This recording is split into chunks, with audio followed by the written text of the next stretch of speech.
അപ്പേനെ വീഴ്ത്താനാന്ന് തോന്നുന്നു.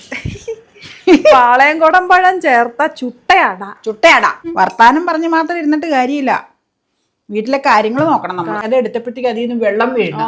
പിന്നെ എടുത്ത് അടുക്കളയിലൊക്കെ വീണാ വെള്ളം ഉള്ളു. അതിപ്പോ സാരയില്ല. ഇപ്പൊ ഇങ്ങനെ സംഭവിച്ചത് ഇപ്പൊ പറഞ്ഞിട്ട് കാര്യമില്ലല്ലോ. അത് കഴിക്കാനല്ല. ഏത് ബേക്കറിയാ നോക്കട്ടെ. ഞാൻ മറ്റേ സാധനം പിന്നെ എടുക്കാം. നമ്മുടെ ഡീപ് ഫ്രീസറിൽ ഇതുപോലെ പല സാധനങ്ങളും ഇരിപ്പുണ്ട് കേട്ടോ. കഴിക്കാൻ നിനക്ക് തരാം. ഇന്ന് എന്നാണ് ഇവിടെ പരിപാടി? അതേ മീൻകറി നോക്കിയ പേത്രത്ത പ്രമാണിച്ച് മീൻകറി വെച്ചു. ഈ പേത്രത്ത ആയിട്ടില്ല, ഇന്ന് വെള്ളിയാഴ്ചയാണ്. 2 ദിവസം കഴിഞ്ഞാ ആവും. അപ്പൊ ശനി ഞായറും കൂട്ടാൻ പറ്റുള്ളൂ. ഉഗ്രനാണല്ലോ വെളാമീൻ. അതെ 1.5 കിലോ ആയിരുന്നു. ആഹാ, വെളാമീൻ ഇപ്പൊ എന്ത് വിലയുണ്ട്? 480. ആ തിരുമറയിരുന്ന് അമ്മ ബിനി വിളിച്ചു ചോദിച്ചായിരുന്നു എന്ത് വില ഉണ്ടെന്ന്. 480 ഉണ്ടല്ലേ? അത് ഈ ടൈം ആയിട്ടാന്ന് എനിക്ക് തോന്നുന്നത്. ഇനിയിപ്പോ നമുക്ക് 50 ദിവസത്തേക്കില്ല. ഇന്ന് തന്നെ അമ്മ വീണ്ടും അടയുണ്ടാക്കിയ. ഇന്ന് പണികളൊക്കെ ഉണ്ടായിരുന്നു. അപ്പൊ വേറെ ഒന്നും ചെയ്യാൻ തോന്നിയില്ല. അത് കാരണം അടയുണ്ടാക്കി. അപ്പേനെ വീഴ്ത്താനാന്ന് തോന്നുന്നു. പാളയംകുടം പഴം ചേർത്ത ചുട്ടയാടാ. ഇതിൽ അപ്പ അങ്ങ് വീഴും. അതിനാന്ന് തോന്നുന്നു അമ്മ ഇപ്പൊ ഇടയ്ക്കിടയ്ക്ക് ഉണ്ടാക്കണേ. അതല്ല, ഇന്ന് ഇച്ചിരി വൈകുന്നേരം പണികളുണ്ടായിരുന്നതോ. എന്നാലും അമ്മ മീൻകറി വെച്ചു, അതിന്റെ ഒപ്പം തന്നെ അടയും ഉണ്ടാക്കി. അല്ലാതെ പറ്റൂലല്ലോ. വർത്താനം പറഞ്ഞ് മാത്രം ഇരുന്നിട്ട് കാര്യമില്ല. വീട്ടിലെ കാര്യങ്ങൾ നോക്കണം നമ്മൾ. കാര്യങ്ങൾ നടക്കണം. ചോറിനാൻ വരുമ്പോഴേ കറിയുണ്ടാവണം. അതിലമ്മ മിടുമിടിക്കുക. സമയബന്ധിതമായി കാര്യങ്ങൾ തീർക്കണം. ചുട്ട അടയാന്ന് പറഞ്ഞേ. 2 തവണ ഇതുപോലെ ചുട്ട അട ഉണ്ടാക്കിയതിന് ശേഷം അപ്പയ്ക്ക് ഇപ്പം സ്ഥിരം ഇതാണ് കേട്ടോ ഇഷ്ടം. എനിക്കും ഇഷ്ടമാണ്. പാളയംകുടം പഴമൊക്കെ ഇരിപ്പുണ്ടെങ്കിൽ അത് ചിലവാകാനുള്ള ഒരു നല്ല മാർഗം കൂടിയാണ്. നമുക്ക് പ്രത്യേകിച്ച് ഈ ചുട്ടെടുക്കുമ്പോൾ ആവിയിൽ വേവിച്ചെടുക്കുന്നതിനേക്കാൾ കൂടുതൽ ഒരു പ്രത്യേക ഹോംലി ഫീലാണ്. ഈ ചുട്ടെടുത്ത അട അങ്ങനെ മേടിക്കാൻ കിട്ടുന്നതായിട്ട് ഞാൻ കണ്ടിട്ടില്ല കേട്ടോ. അപ്പോൾ ഈ ചുട്ട അട കഴിക്കുന്നതിൻ്റെ സന്തോഷമാണ് എൻ്റെ മുഖത്തുള്ളത്. എനിക്കും അത് വലിയ താല്പര്യമാണ്. പക്ഷെ അപ്പയ്ക്കാണ് ഈയിടെയായിട്ട് അത് ഭയങ്കരമായിട്ട് അങ്ങ് ഇഷ്ടപ്പെട്ട് വളരെ ഫേവറേറ്റായി മാറിയത്. പണ്ടുണ്ടാക്കുമെങ്കിലും ഇപ്പോഴാണ് അതിനോടുള്ള ഒരു കൂടുതൽ ഇഷ്ടം കേട്ടോ. അപ്പം ഇന്ന് ഞാൻ അമ്മേനെ സർപ്രൈസ് ആയിട്ട് അൺബോക്സിങ് കാണിക്കാമെന്ന് വിചാരിച്ചിട്ട് ആകെ ഒരു പറ്റി. പറഞ്ഞോ അത്. അമ്മ എന്നാ പറഞ്ഞു? ഞാൻ എൻ്റെ കയ്യിൽ ഒരു കവർ കൊണ്ടേ തന്നെ, ഷോപ്പർ കവറാ. അപ്പൊ ഞാനതെടുത്ത് ഓരോന്നും ഇങ്ങനെ മാറ്റാന്ന് ഓർത്തപ്പോഴത്തേക്ക് അത് എടുത്തപ്പോഴത്തേക്ക് അതിൽ നിന്ന് വെള്ളം വീഴുന്നു. ഭയങ്കര സ്മെല്ലും. അപ്പൊ ചെമ്മീത്തിന്റെയും മീനിന്റെ മണം പോലെ എനിക്ക് തോന്നി. അപ്പൊ പെട്ടെന്ന് ഞാൻ നോക്കിയപ്പോ ഇതിലേക്കൊന്നും വന്നിട്ടില്ല. ഏറ്റവും അടിയിലായിരുന്നു അതിരുന്നത്. ആ ഷോപ്പറിന്റെ ഏറ്റവും അടിയിൽ വേറൊരു പ്ലാസ്റ്റിക് കവറിൽ. അത് നിങ്ങളെ കാണിക്കാൻ കേട്ടോ കൊണ്ടുവന്നേക്കണ അവസ്ഥ എങ്ങനെയാന്നുള്ളത്. അപ്പൊ അതില് കൊണ്ടുവന്ന സാധനം ഞാൻ അപ്പം തന്നെ പിന്നെ എടുത്ത് അടുക്കളയിലൊക്കെ വീണാ വെള്ളം.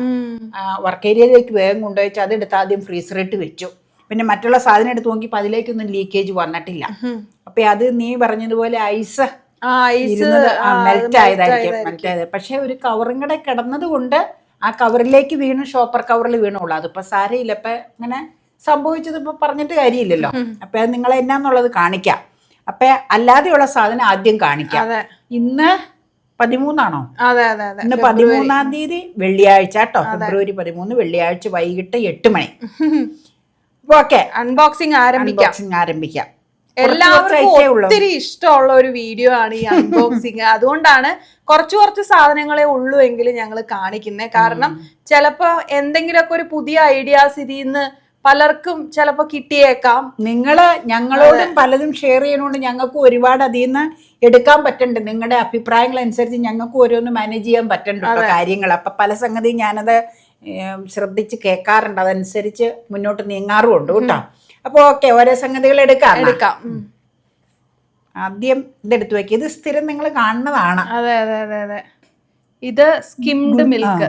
ഇത് ഈ സ്മൂത്തി ഒക്കെ ഉണ്ടാക്കണത് കാരണം അഡീഷണലി മേടിച്ചതാ. ആവശ്യം വരുവാണെങ്കിൽ അന്നേരം എടുത്താൽ മതിയല്ലോ. വില പറഞ്ഞേരെ. ബില്ലിൽ വിലയുണ്ട്. ഇത് 36 രൂപ കേട്ടോ. ഈ മാംഗോ പഴുപ്പോ ചക്കപ്പഴുപ്പോ എല്ലാം ഫ്രീസ് ആയത് ഇരിപ്പുണ്ടോ ഇവിടെ? എന്നാ അത് എടുത്തിട്ടേ കുറച്ച് നമുക്ക് പുഡിംഗ് ഉണ്ടാക്കി വെക്കാം, ചിയാ സീഡ് വെച്ച്. അപ്പൊ രാവിലെ നാളെ അത് ബ്രേക്ക്ഫാസ്റ്റ് കഴിക്കാം. ഉണ്ടാക്കിക്കോ. അത് പുറത്തെടുത്ത് വെക്കണം നേരത്തെ. അത് വേണം. ഇത് ഇഞ്ചി പേസ്റ്റ് ആട്ടോ. ഞാൻ വേണോന്ന് പറഞ്ഞായിരുന്നു, തീരാറായിരുന്നത്. ഇങ്ങ പിടിച്ചോ, ഞാൻ നോക്കാം. 82 രൂപയാണ്. ഗ്രാം പറഞ്ഞു. 242 ഗ്രാം 82 രൂപ കേട്ടോ. ഇവിടെ തന്നെ ഇരിക്കട്ടെ അല്ലേ? നനവുള്ളത് കൊണ്ടാട്ടോ. ഇതിന് നനവില്ല, അതുകൊണ്ട് ടേബിൾ മാറ്റിലേക്ക് വെച്ചു. പിന്നെ ഇത് നിനക്ക് കഴിക്കാൻ യോഗട്ട. അത് കഴിക്കാനല്ല, ഇപ്പൊ ഇൻസ്റ്റയില് വൈറലായിട്ടുള്ള വേറൊരു സാധനം ചെയ്യാനാ. എങ്ങനെയാന്നറിയോ? പാലൊന്ന് ചൂടാക്കിയിട്ട് ഈ ഗ്രീക്ക് യോഗർട്ട് അതിനകത്ത് ഇട്ട് ഓവർനൈറ്റ് വെക്കുക. പിറ്റേ ദിവസം എന്തോരം പാലുണ്ടോ അത്രയും യോഗർട്ടായി കിട്ടും. നല്ല കട്ടിയുള്ള യോഗർട്ട്. അതൊന്ന് പരീക്ഷിക്കാന്ന് കരുതി മേടിച്ചതാ. എങ്ങനെയുണ്ടെന്ന് നോക്കണമല്ലോ. അതിന് തണുപ്പുള്ളത് കൊണ്ട് ഞാൻ മുറത്തിലാട്ടോ വെക്കണേ. ചൂട് കാലാവസ്ഥ ആയതുകൊണ്ടാണ് അത് ചെയ്യാൻ പറ്റണേന്നാ പറയണേ. ചൂടുണ്ടെങ്കിലാണ് അത് പറ്റുള്ളൂ, അല്ലെങ്കിൽ ചൂടുള്ള തുണിയൊക്കെ പൊതിഞ്ഞു വെക്കേണ്ടി വരും. ഓ അങ്ങനെ. പക്ഷെ നമ്മുടെ കാലാവസ്ഥയില് ഇപ്പൊ ചൂടാണല്ലോ, അപ്പൊ ചിലപ്പോ നമുക്കത് ആയി കിട്ടുമായിരിക്കും. അപ്പൊ ഭയങ്കര വൈറലാ അത്. ഈ ഡയറ്റ് നോക്കുന്നവർക്ക് ഗ്രീക്ക് യോഗർട്ട് വേണമല്ലോ. അപ്പൊ അവർക്ക് ഇത് കൊറേ മേടിക്കണത് പൈസ ചെലവായത് കാരണം ആരോ പരീക്ഷിച്ചതാണ്. അപ്പൊ വിജയിച്ചു. അപ്പൊ അത് ഒത്തിരി പേര് ചെയ്ത് കണ്ടു. അപ്പൊ ഒന്ന് ശ്രമിച്ചു നോക്കാന്ന് കരുതി മേടിച്ചതാ. ഇതിന്റെ ചെലവല്ലേ ഉള്ളൂ. അതെ, എങ്ങനെയുണ്ടെന്ന് നോക്കാം. ഇത് ഏത് ബേക്കറിയാ നോക്കട്ടെ. വറവുകടയുടെ കവറായത്. വറവുകട അതെ, രണ്ടും നല്ല സാധനങ്ങളാട്ടോ. എടുത്തോ. ഇത് വിളയിച്ച ചീട അല്ല, വിളയിച്ചതാ. ഞാൻ വിളയിക്കാത്തതാ ചോദിച്ചത്, അത് തീർന്നു പോയി എന്ന് പറഞ്ഞു. പക്ഷെ ഇത് നല്ല രുചിയാട്ടോ. അപ്പ പണ്ട് സ്ഥിരം മേടിക്കുന്ന ഒരു സാധനം ഇവിടെ. പണ്ട് എനിക്ക് അങ്ങനെ മേടിക്കുമായിരുന്നു. ഇത് നല്ല രുചിയാട്ടോ. അതല്ലേ, ഞാൻ കഴിച്ചു നോക്കിയായിരുന്നു. നല്ല ടേസ്റ്റ് അതിന്. ഇതിന് 40 രൂപ കേട്ടോ. 40 രൂപ അല്ലേ? വറവുകടയാട്ടോ. അവിടെ ചിപ്സ് ഒക്കെ അപ്പ വറുത്ത്. ഇത് പൊട്ടറ്റോ ആയിരിക്കും. അല്ലല്ല, സാധാ കപ്പയല്ലേ? മസാല. കപ്പ മസാല 55 രൂപ. ചേമ്പുണ്ടായിരുന്നു, അതിന് 90 രൂപ എന്തോ ഉണ്ടായിരുന്നു. അതുകൊണ്ട് ഞാൻ പിന്നെ മേടിക്കാതിരുന്നതാ. പിന്നെ മധുരക്കിഴങ്ങ് വറുത്തതുണ്ട്, പലതും ഉണ്ട്. ചേമ്പുണ്ട്, പൊട്ടറ്റോ ഉണ്ട്. പിന്നെ ഇതുണ്ട് അവിടെ, ഈ ചെമ്പരം കൊണ്ട കായ. അതൊക്കെ ഉഗ്രനാ. പഴം വറുത്തത്. ഇപ്പൊ ഇത് രണ്ടും വറവുകട അല്ലേ? ആരെങ്കിലും ഒക്കെ വരുമ്പോ എടുത്തു വെക്കാം. ഈ ഇനി ഞാനിവിടെ ഷൈനിൽ ചോദിക്കാം, സ്ലൈസർ, പഴയ ഡയഗണൽ ഷേപ്പുള്ള സ്ലൈസർ ഉണ്ടോന്ന് ഷൈനിൽ പോകുമ്പോ ചോദിക്കാം. അതിനെപ്പറ്റി ചിന്തിക്കാൻ നേരം കിട്ടിയില്ല. കാരണം ഞാൻ ഫുൾ മറ്റേ കൊച്ചിയിൽ വിരിഞ്ഞ വസ്ത്രത്തിന്റെ പിന്നാലെയായിരുന്നു. അത് കാരണം അത് എവിടെയൊക്കെ ഏതൊക്കെ സ്പോട്ടിൽ കാണാൻ പറ്റും എന്നുള്ള ചിന്തകളിലൊക്കെ ആയിരുന്നു. അത് കാരണം എനിക്ക് അതിനെപ്പറ്റി വേറെ ഒന്നും ചിന്തിക്കാൻ പറ്റിയില്ല. എന്റെ ലൈറ്റും ഏതാണ്ടൊക്കെ ചാർജ്, അതിന്റെ ലൈറ്റിന്റെ ജീവിതം അവസാനിക്കാറായി. ഉപയോഗിച്ചു. വല്ലാത്ത ഞാലിപ്പൂനായിരിക്കും. പഴുപ്പ്. അത് പഴുത്താ നോക്കി എടുത്തതാ ഞാൻ. ആണോ? കാരണം മറ്റേ കസ്റ്റാർഡൊക്കെ ഉണ്ടാക്കണമെങ്കിൽ പഴുത്തത് വേണം. പഴുക്കാത്ത ഞാലിപ്പൂവിന് വലിയ രുചിയില്ല. ഇല്ല, രുചി കുറവാ. അപ്പൊ ഞാൻ മറ്റേ സാധനം പിന്നെ എടുക്കാം. ഞാൻ അങ്ങോട്ട് വരാൻ വേണമെങ്കിൽ വേണ്ട, പാത്രത്തിൽ വെക്കാം. അല്ലെ ഊണുമേശയിൽ വെക്കൂല, അത് കിച്ചണിൽ നിന്ന് കാണിക്കാം. ഞാൻ അങ്ങോട്ട് വരാം. അതാ നല്ലത്. അതാണ് നല്ലത്. ബില്ല് കാണിക്കണം കേട്ടോ. ബില്ല് കാണിക്കാം. തീർന്നിട്ടില്ല. ഇനി 2-3 സാധനം ജിയോ മാർട്ടിന്ന് പർച്ചേസ് ചെയ്യാനുണ്ട്. അതായത് പനീർ, കോണ്, പിന്നെ വേറൊരു സാധനം കൂടി ഉണ്ട്. ഇത്രയും ജിയോ മാർട്ടിന്ന് നാളെ പർച്ചേസ് ചെയ്യാം. നാളെ വരും. ഞാൻ വൈകുന്നേരം നോക്കിയതാ, പക്ഷെ വൈകുന്നേരം പിന്നെ ഇവിടെ എത്തുമ്പോ രാത്രിയാവും. അപ്പൊ രാത്രിയായ അവർക്ക് വഴിയൊക്കെ ബുദ്ധിമുട്ടാ. അതുകൊണ്ട് ഞാൻ പിന്നെ വേണ്ടാന്ന് നോക്കി. ഞാൻ ഫ്രീസറിൽ നിന്ന് എടുക്കാം. അത് നാളെ മേടിച്ചു കഴിഞ്ഞിട്ട് അതും കാണിച്ചു തരാം. അപ്പൊ ഒന്നിച്ച് അല്ലേ? അതെ. നല്ല ഭംഗിയായിട്ടേ കൊണ്ടുവന്നത് ഇങ്ങനെ കവർ ചെയ്ത് കാണിക്കാം. കിച്ചണിലേക്ക് കൊണ്ടുപോകാം. അവര് ഡബിൾ റാപ്പ് ചെയ്താ തന്നത്. അല്ല, അവിടെ എപ്പോഴും അങ്ങനെ ഇതായിട്ടാ തരാറല്ലെങ്കിലും.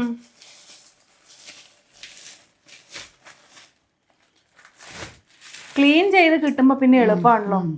ക്ലീൻഡ് കൊഴുവയാണ്. അങ്ങനെ തന്നെ പിടിച്ചോ. ക്ലീൻഡ് കൊഴുവ 1/2 കിലോ 552 ഗ്രാം 303 രൂപ. 303 അല്ലേ? അപ്പൊ 1/2 കിലോ 303. അതെ.